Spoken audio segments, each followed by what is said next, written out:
As Cersei Lannister traveled to the funeral of her father, Tywin, she was reminded of a traumatic moment in her youth when she and a friend journeyed into the home of a known woods witch and were told of Cersei's future. You'll be queen for a time, then comes another, younger, more beautiful, to take you down and take all you hold dear. The king will have 20 children, and you will have 3. Gold will be their crowns, gold their shrouds. Now Tywin was dead, and Cersei had lost her protector and greatest ally, inheriting the lordship of Casterly Rock, while losing her access to the hand of the king. Meanwhile, Queen Margaery was able to manipulate King Tommen, Cersei's young and impressionable son, leaving the former Queen Regent relatively powerless in King's Landing. To make matters worse, the people were in an uproar, suffering from the devastation of a prolonged war, turning to religion and supporting the populist monastic order of the Sparrows, headed by a strict adherent to the faith of the Seven, known as the High Sparrow. They denounced the excess and sinful behavior of the noble class. With this movement was Lancel Lannister, the cousin and former romantic partner of Cersei, who had abandoned his wealth and name to become a follower of the High Sparrow. Her reunion with her brother and lover, Jaime Lannister, had also been tainted by the tragedy and its implications, and she lashed out at him after receiving a threat from House Martell, where their daughter Myrcella was betrothed to the Martell heir Trystane. Seeing the danger of the situation, Jaime recruited the sellsword Bronn to take him on a venture south to rescue the princess from their enemies. In the Vale of Arryn, with Lysa Arryn dead, her sickly son Robin was taken to be fostered at House Royce, while Lord Protector of the Vale, Robin's stepfather, Peter Baelish, traveled north with Sansa Stark to forge an alliance with House Bolton by betrothing Sansa to Lord Roos's son and heir, Ramsay Bolton. Along the way, Sansa was approached by Brienne of Tarth, who offered to protect her to fulfill the oath she made to Catelyn Stark. But Sansa rejected her, and she followed Sansa in secret, waiting for the moment where she might come to her aid. At Winterfell, Sansa met Ramsay, and while he feigned civility for a time, once Littlefinger left for King's Landing, the heir to House Bolton reverted to his savage self, abusing her and raping her on their wedding night, while Reek, formerly known as Theon Greyjoy, watched, unable to aid the girl who had once been like his sister. Back in King's Landing, Cersei discovered that Margaery was pressuring Tommen into sending her to Casterly Rock, and so she took radical action. Attempting to befriend the Sparrows and their populist movement, she enacted a purge of the faith, arresting the corrupt High Septon and replacing him with the High Sparrow. She also allowed for his followers to arm themselves, bringing back the old order of the Faith militants. With this new authority and power, the Faith began raiding brothels and arresting the sinful. Soon, Loras Tyrell was arrested with a former lover testifying that they had engaged in same-sex relations. Margaery, who had testified in her brother's defense, denying the allegations, was then arrested for lying, re-establishing Cersei Lannister as the dominant female power in King's Landing. Lady Olenna, matriarch of House Tyrell, then returned to the city, demanding the release of her grandchildren and warning of the possible consequences to the Tyrell Lannister alliance. Cersei feigned innocence, claiming the Faith was responsible, while the High Sparrow, in turn, was unmoved by her words, refusing to free them. And while Cersei enjoyed this brief moment of revenge against those she perceived as her enemies, things quickly turned against her when she too was arrested, charged with fornication, treason, incest, and the murder of King Robert, with Lancel Lannister testifying against her. With Cersei gone, Tywin's brother Kevan Lannister returned to King's Landing to secure the interests of House Lannister and stabilize the city. However, with a weak king in power and the Faith militants armed and ready for battle, there was no simple way to free Cersei or the Tyrells. And so the former queen made the decision to admit to the charge of fornication with Lancel Lannister. However, she continued to deny the other claims. In penance, the High Sparrow demanded that she walk across the city nude, suffering the taunts and scorn of the common people. While she was able to remain straight-faced until reaching the Red Keep, by the end of her journey, she was visibly broken, in tears, and devastated. Once back in the keep, her sole remaining ally, the former Maester, now Master of Whisperers, Qyburn, consoled her, covering her body and introducing her to the newest member of the Kingsguard, an enormous man who he claimed had taken a vow of silence, refusing to speak until Cersei's enemies were dead. In truth, many believed Qyburn had reanimated the corpse of Gregor Clegane, creating an undead monster to wreak havoc upon their enemies. Returning north, Stannis Baratheon marched with his army of Baratheon loyalists and sellswords south from the Wall to Winterfell, going to war against House Bolton. His advisor, the Red Priestess Melisandre, then convinced him to sacrifice his daughter Shireen by burning her alive for the glory of R'hllor. In this way, her king's blood might guarantee their victory in battle. At the same time, Lord Roose, unleashed his son Ramsay and 20 of their best warriors to conduct sabotage raids against the Baratheon camp, starting fires and freeing horses. Despite the sacrifice of his young daughter, or perhaps because of it, everything began to fall apart for Stannis, with his wife Selyse hanging herself,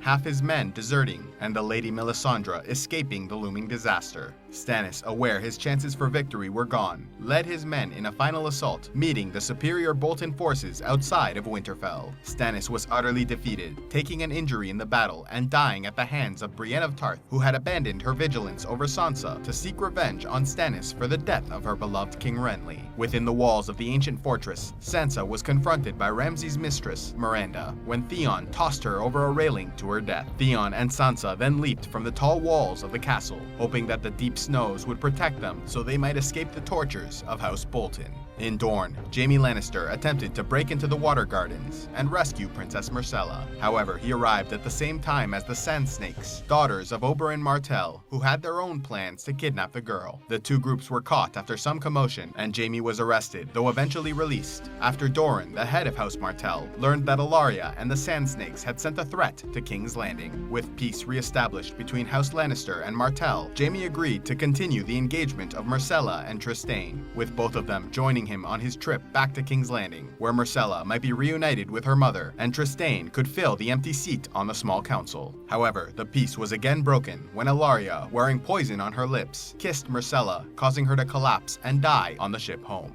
Across the narrow sea, in the port city of Braavos, Arya was taken to the House of Black and White, where she presented the coin given to her by Jaqen H'ghar and was accepted as a student in the temple. Dedicating herself to becoming no one, she rid herself of all her belongings, save for the sword Needle, which she hid away. After some time training as a faceless assassin, she assumed the persona of a girl named Lana, selling oysters on the street in order to get close to her target, an elderly insurance salesman taking advantage of his customers. However, when Arya discovered an old enemy in Meryn Trant having come to Braavos with Lord Mace Tyrell, she abandoned her potential victim. Wearing the mask of a blonde girl, she infiltrated a brothel and attacked Meryn Trant when they were alone, savagely butchering him, seeking vengeance for the death of her mentor, Syrio Forel. After his death, she returned to the House of Black and White, but was confronted in the Hall of Faces, told that she had broken the rules and that her failure to kill her target, instead attacking another, meant the temple would have to make a sacrifice to the many-faced god in penance. And so the man standing before her drank poison to kill himself, with another faceless assassin stepping forward, still wearing the mask of Jaqen H'ghar, and took away Arya's vision, leaving her blind and helpless.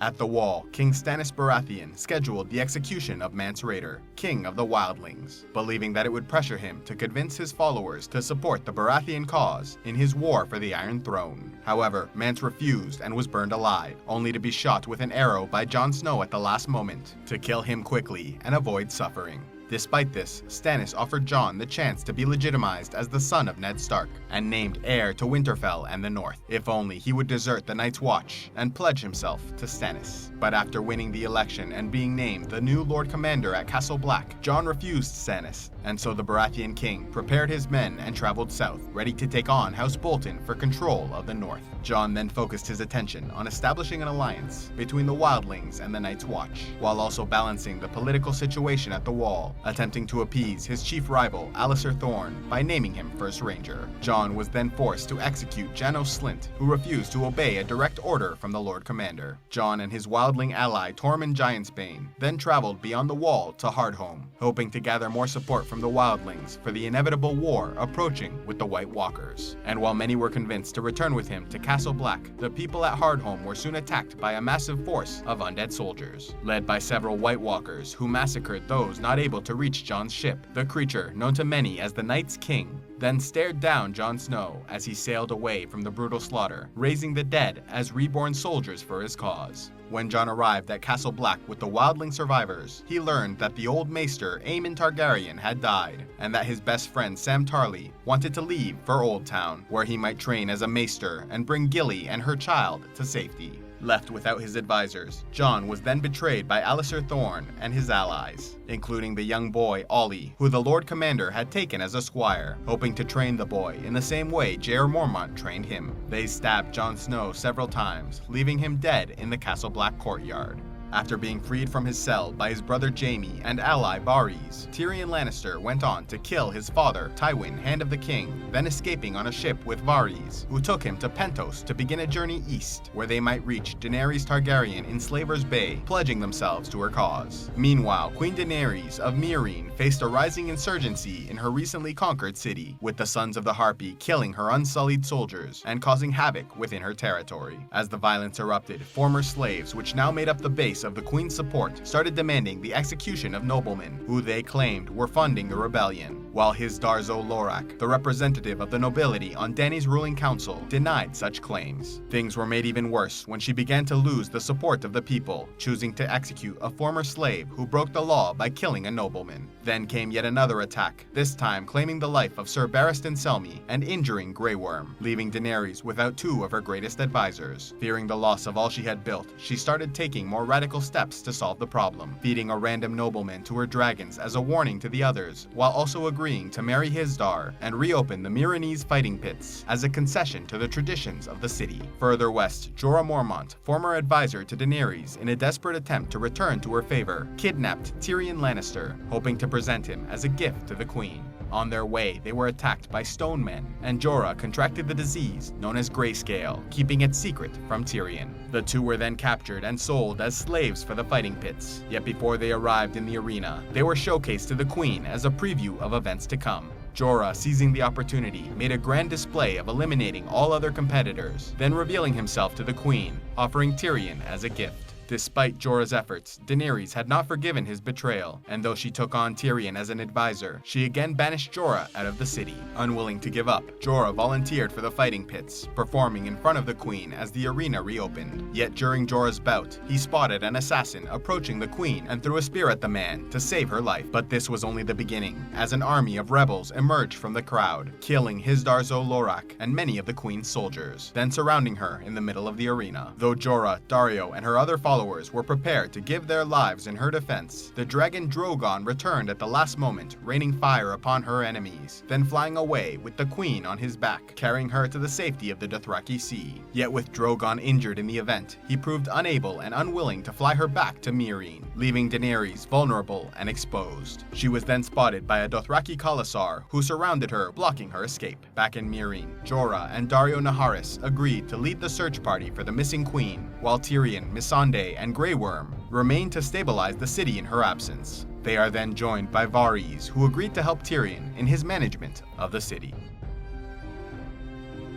A special thanks to all those who have contributed to CivilizationEx. You make these videos possible, and I am eternally grateful for your support. If you would like to help CivilizationEx and want a say in the future content of this channel, click on the Patreon link in the description box below, and pledge any amount you'd like on a monthly basis. Or if you would prefer to make a single donation, you can use the PayPal link, also in the description below. And please be sure to like and subscribe, and click on the links to see more.